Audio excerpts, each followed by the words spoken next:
Luke. Jesus said to his disciples, "There will be signs in the sun, the moon, and the stars. And on earth, nations will be in dismay, perplexed by the roaring of the sea and the waves. People will die of fright, in anticipation of what is coming upon the world. For the powers of the heavens will be shaken. And then they will see the Son of Man coming in a cloud with power and great glory.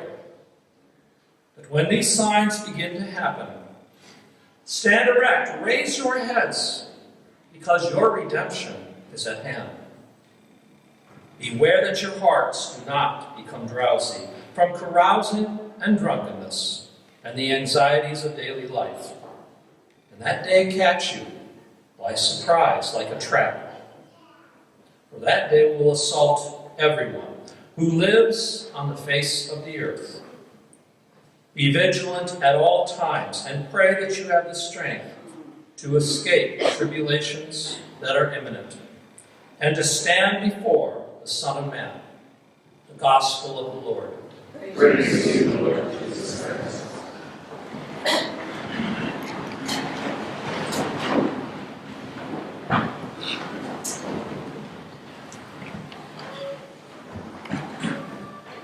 Happy New Year, everyone. Happy New Year, everyone. Happy New Year, everyone. We are in a brand new year liturgically. We start always on the first Sunday of Advent. We start over again. And why is this important? Advent is not a time to worry about the amount of time we have left to shop before Christmas. Advent is about us waiting for the second coming of Christ. It's not about Christmas and what happened in our celebration of Christmas. It is about our celebration of Christ who is to come, the second coming. So in Advent, it's a special time of us pulling back. Think of a general on a battlefield. His troops are beleaguered. They're tired. They're hungry. They have no more fighting. They have to retreat. They have to regroup. They have to get things back together again. That is what we do for Advent. We retreat from those things which have gotten to us throughout this year. And we reevaluate our strategies. We look at what has happened in our life. Where are we with our spiritual life? Where are we and where have we come with it? Have we done anything? Advent is the time to take out the trash.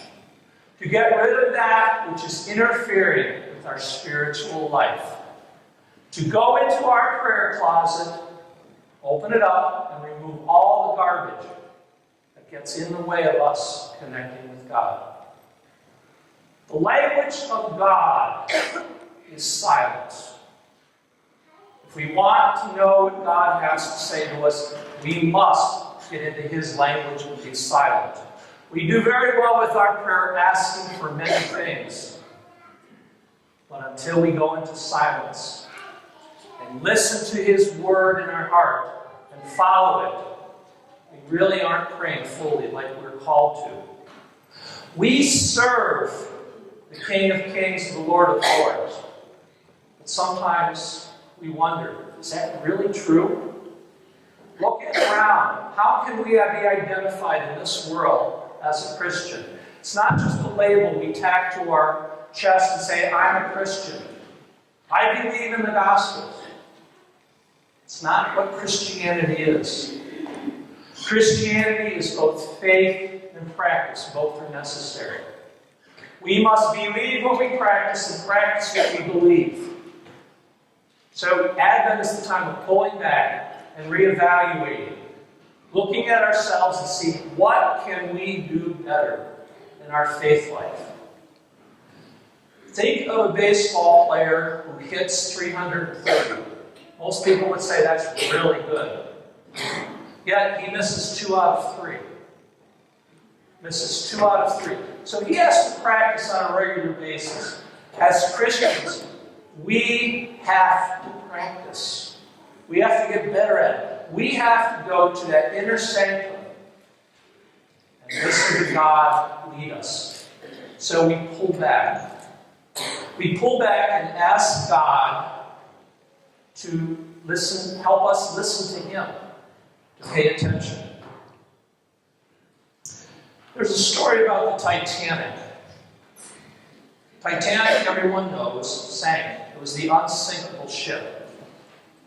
And as it was traveling towards the ice field, it received several radio signals from other ships telling it to slow down and to beware there's an ice field in front of it.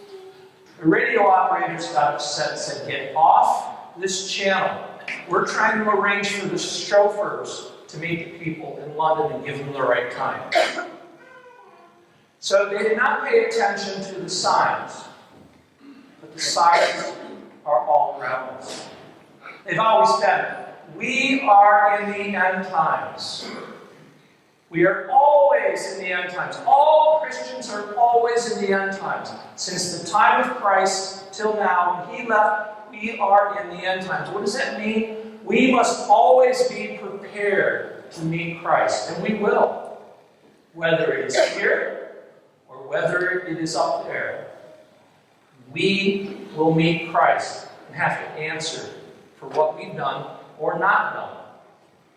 Advent is a time for reevaluating where is our Christian walk and what are we doing about it. It is a time of difficulty, of painstakingly going in there and taking out that which doesn't belong. But it's also a time to re-strengthen and recommit ourselves. The world is in turmoil. We read it in the Gospels. The world has always been in turmoil. It's always been in turmoil. And what's the difference for a Christian? We're to stand tall, put our heads above the fray, and pay attention. Because we are supposed to see something different. We are supposed to see our redemption and the redemption of the world. But until we do that, we are stuck down in the mud with everyone else. This is a time of getting ourselves back up, raising our heads, and knowing that Christ is in charge. And we see salvation from a different vantage point then. We don't get trapped in the fray. We listen to God, and we know how to pray. But we must first listen and take the orders first, not the other way around. We're very good at giving God our order. But how good are we listening? Advent is our time to get ourselves back on track, reorganize, regroup, and change the world.